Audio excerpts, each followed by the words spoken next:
so, il campanile di San Marco è il Paron de Casa, così come lo chiamano affettuosamente i veneziani, crollato nel 1902 e ricostruito come era e dove era in 10 anni, avere una relazione diretta con le origini della città?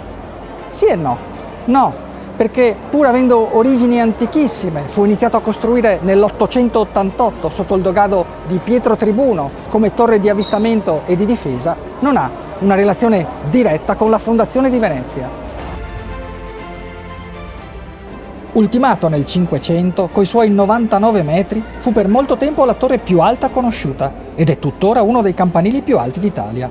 Dalla sua sommità nel 1609, Galileo Galilei presentò al doge Leonardo Donà una sua invenzione rivoluzionaria, il cannocchiale, realizzato con lenti fabbricate nelle vetrerie di Murano, capace di far coprire allo sguardo lunghe distanze.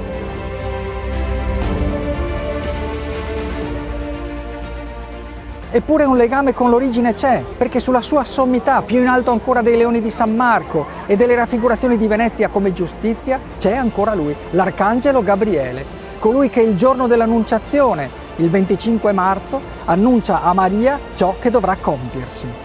Sul punto più alto della città non c'è la statua di un doge, d'altronde la Serenissima non tollerava il culto della personalità e gli esempi pubblici in tal senso sono molto rari. Non c'è nemmeno un santo. C'è l'angelo che nello stesso giorno in cui 421 anni più tardi nascerà la città, annuncia alla Vergine che sarà madre di Dio, ma annuncia anche a Venezia, guardandola benevolo, il suo destino di grandezza.